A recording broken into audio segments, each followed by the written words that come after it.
अस्सलाम वालेकुम। हेलो बच्चों, कैसे हो बेटा?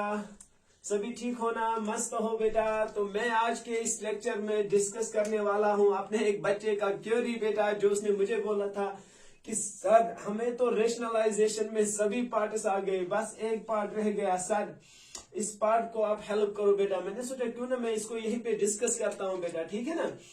तो आप सब बच्चों से मैं एक बार कहता हूं बेटा, जो भी बच्चे हैं बेटा जिन्होंने ये क्वेरी नहीं सेंड किया था बेटा, आप एक बार इस पार्ट को देख लो बेटा, वीडियो को पॉज करके रखो और इसको प्रैक्टिस करो। फिर मुझे बोलो 4 ऑप्शंस में कौन सा आंसर है। जो भी आंसर है वो मेरे कमेंट सेक्शन में लिख के भेजो, ठीक है ना?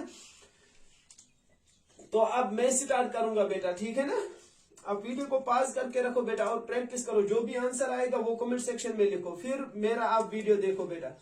जैसे कि इसमें हमें पूछा गया था रेशनलाइज द डिनोमिनेटर बेटा। इस रेशनलाइज द डिनोमिनेटर का मतलब क्या होता है कि डिनोमिनेटर में जो इरेशनल नंबर है बेटा, डिनोमिनेटर में जो अंडर रूट नंबर है, इसको हमें खत्म करना है। खत्म इन द सेंस बेटा हमें इसको मतलब सिंपल बनाना है। रेशनलिटी जो इरेशनल नंबर्स है यहाँ, उनको हमें रेशनल में कन्वर्ट करना है। कोई ऐसा मतलब स्टेप करना है जिससे डिनोमिनेटर के इरेशनल नंबर्स खत्म हो जाए। देखो बेटा कैसे करेंगे ये स्टेप। सबसे पहले आपको याद होना चाहिए, इंट्रोडक्शन सेशन में मैंने पढ़ाया था आपको a under root B plus C under root D, अगर आपके पास e under root A plus g under root H. मैंने बोला था अगर आपको ऐसा पार्ट है फिर आपको रेशनलाइजेशन करना है। आपको इसी के डिनोमिनेटर से बेटा यहाँ मल्टीप्लाई भी करना है और डिवाइड भी करना है। बस फर्क ये होता है बेटा, अगर यहाँ साइन प्लस था तो आपको बीच में माइनस लिखना है। बस फिर आपस में इन टर्म्स को मल्टीप्लाई करना था बेटा, फिर फाइनली आपस में इन टर्म्स को मल्टीप्लाई करना था। अब यहाँ पे चलो देखते हैं बेटा, बिल्कुल भी इसमें घबराना नहीं है हमें। सर सबसे पहला स्टेप हमें ये होगा, तो फिर 3 under root 6 minus 7 under root 2 divide by 5 under root 6 plus 2 under root 2। इसका रेशनलाइजेशन हम जब डिनोमिनेटर को करेंगे, क्योंकि हम न्यूमिनेटर को भी रेशनलाइजेशन कर सकते हैं, लेकिन हम यहाँ पे कर रहे हैं डिनोमिनेटर को। जिस चीज को रेशनलाइजेशन होती है ना बेटा, उसी से न्यूमिनेटर और डिनोमिनेटर को मल्टीप्लाई करना पड़ता है। तो यहाँ डिनोमिनेटर की रेशनलाइजेशन हो रही है, तो इसका मतलब हमें डिनोमिनेटर को ही मल्टीप्लाई करना है। न्यूमिनेटर को भी पहले मल्टीप्लाई करो, फिर डिनोमिनेटर को भी मल्टीप्लाई करो। मैंने जैसे बोला कि साइन बीच का जो होता है वो चेंज होता है। अगर ये प्लस था तो नेगेटिव बनेगा। यहां तक सब बच्चों को क्लियर हो गया? दूसरा स्टेप है सिंपली बेटा, आप न्यूमरेटर के टर्म्स को अलग से मल्टीप्लाई करो और डिनोमिनेटर के टर्म्स को अलग से मल्टीप्लाई करो। गुलाबो क्या आपको ये दिख रहा है सर? नीचे तो ये कुछ सेम जैसा लग रहा है सर, ए प्लस बी, अगर इसका नाम ए इसका नाम बी हो गया, ए प्लस बी। सर सेम चीज यहाँ पे वापस आ गया ए, सेम चीज यहाँ पे वापस आ गया बी, हो गया एक formula sir, A plus B into A minus B. Arsalan बेटा क्या वो बराबर होता है ए स्क्वायर माइनस बी स्क्वायर को?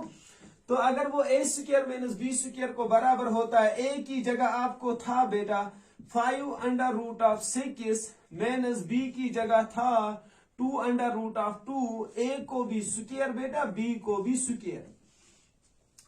बिल्कुल आसान था बेटा। a plus B into A minus B, इनको आपस में मल्टीप्लाई था बेटा। a की जगह 5 अंडर रूट 6 था, b की जगह 2 अंडर रूट 2 था। जब हमने मल्टीप्लाई किया बेटा ये बन गया a square minus B square बेटा। तो नेक्स्ट स्टेप क्या है बेटा? न्यूमरेटर में जो टर्म्स है बेटा उनको आप आपस में मल्टीप्लाई करो। वो था 3 under root 6 minus 7 under root 2, यहाँ पे 5 under root 6 minus 2 under root 2। फिर अगर आप देखोगे पहले न्यूमरेटर के 3 अंडर रूट 6 से इन दोनों टर्म्स को मल्टीप्लाई करेंगे, फिर माइनस 7 अंडर रूट 2 से दोनों टर्म्स को मल्टीप्लाई करोगे। जरा पहले 3 अंडर रूट 6 से दोनों टर्म्स को मल्टीप्लाई करोगे। सर पहले हम करेंगे 3 अंडर रूट 6 से इन दोनों टर्म्स को 5 under root 6 minus 2 under root, ये 2 अंडर रूट 2 है बेटा, जरा ये कंफर्म करो सर। ये 7 अंडर रूट, ये 2 अंडर रूट 2 है बेटा। क्या है? 2 अंडर रूट 2 ही है बेटा। Just 1 minute. तो सबसे पहले जब आपने 3√6 बेटा 3√6 से इन दोनों टर्म्स को मल्टीप्लाई करना है बेटा, हो गया ये वाला स्टेप। फिर आपको इस -7√2 से इन दोनों टर्म्स को मल्टीप्लाई करना है बेटा, ये हो गया ये वाला स्टेप। फाइनली आपको डिनोमिनेटर में अब आपको देखना है, सिंप्लीफाई करना है, डिनोमिनेटर में क्या वैल्यूज आएंगे। सर सबसे पहले हमारे पास क्या वैल्यूज आएंगे, हो गया ना ये सर 5√6 का होल स्क्वायर, इसका मतलब 5 को भी स्क्वायर, √6 को भी स्क्वायर बेटा। ये यहाँ पे देखो आप सर 5√6 का होल स्क्वायर था सर, फार्मूला है अगर ए बी का होल स्क्वायर होगा वो ए को भी स्क्वायर आता है बी को भी स्क्वायर आता है। ए का स्क्वायर हमें पता है 25 इंटू बी का स्क्वायर और रूट कैंसिल हो गया 6 यहाँ पे बेटा। आधे बच्चे डायरेक्ट स्क्वायर को रूट के साथ कैंसिल करते हैं, ऐसा बिल्कुल भी नहीं करना है बेटा। फिर जरा इनको मल्टीप्लाई करके देखो वो किसके बराबर आ जाएगा सर, वो आ जाएगा बराबर 150। 5 स्क्वायर इंटू 6 बेटा 25 इंटू 6 आ गया 150 बेटा। नेक्स्ट देखो सर यहाँ 2 का स्क्वायर हो गया 4 इंटू √2 का स्क्वायर, 2 रूट और स्क्वायर कैंसिल हो जाएगा, खाली आएगा 2। 4 इंटू 2 हो गया 8 बेटा, 4 इंटू 2 क्या हो गया 8। क्या मैं इस ऊपर वाले बोर्ड के पार्ट को बेटा यहाँ पे रब कर सकूं ताकि अब नीचे स्क्रीन नहीं दिख रहा होगा, आप वीडियो को पॉज करके देख सकते हो, बिल्कुल आसान था बेटा। नेक्स्ट स्टेप हमारे पास है बेटा डिनोमिनेटर में, अगर आप देखोगे सर डिनोमिनेटर में हमारे पास अब डिनोमिनेटर में 150 - 8 कितना आएगा बेटा, 150 - 8 तो हो गया 142। जरा न्यूमिनेटर को इवाल्युएट करो और मुझे बोलो फाइनली क्या आएगा। सर पहले इन दो टर्म्स को मल्टीप्लाई, 3 5 कितना हो गया 15 इंटू सर √6 इंटू √6 सर, जब सेम नंबर को 2 बार मल्टीप्लाई करते हैं ना वो उस नंबर का स्क्वायर आ जाता है। √6 इंटू √6 हो गया √6 का होल स्क्वायर, स्क्वायर और रूट कैंसिल हो जाएगा, वहां पे बचेगा 6 बेटा, हो गया 6। सिमिलरली बेटा बीच में अब नेगेटिव टर्म है, यहाँ पे नेगेटिव साइन है। अब फिर से इस 3√6 को इसके साथ मल्टीप्लाई करो। पहले बोलो बेटा 3 2s जो अंडर रूट के बाहर है पहले उनका मल्टीप्लाई होगा, 3 2s हो गया 6 सर। फिर √2 इंटू √12, इसका मतलब क्या होता है बेटा, ये याद रखो अंडर रूट सेम रह जाता है, जो अंडर रूट के अंदर टर्म्स है ना बेटा उनका मल्टीप्लाई होता है। पहले अंडर रूट के बाहर वाले टर्म्स का मल्टीप्लाई होता है, फिर अंडर रूट के मतलब इनसाइड जो टर्म्स है उनका मल्टीप्लाई होता है।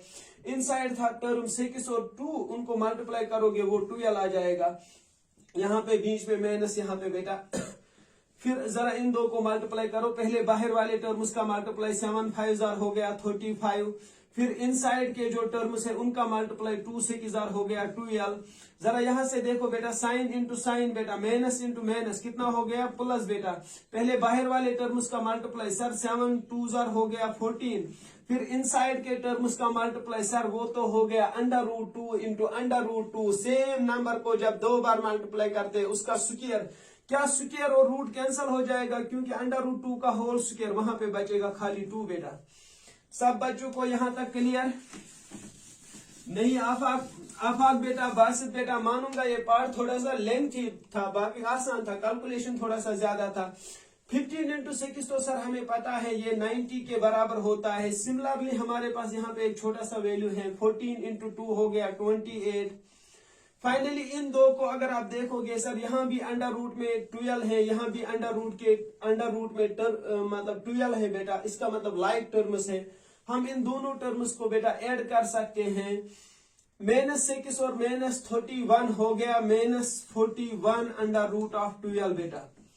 -6 अंडर रूट 12 और -35 अंडर रूट 12 ये लाइक टर्म्स है क्योंकि इनमें सेम रूट नंबर है बेटा, तो इनको हम सम कर सकते हैं, हो गया -41 अंडर रूट 12। डिवाइड में कितना आता है बेटा, यहाँ पे 142 सर 90 और ये कितना हो गया सर 108 हो गया, -41 under root of 12 divide by 142।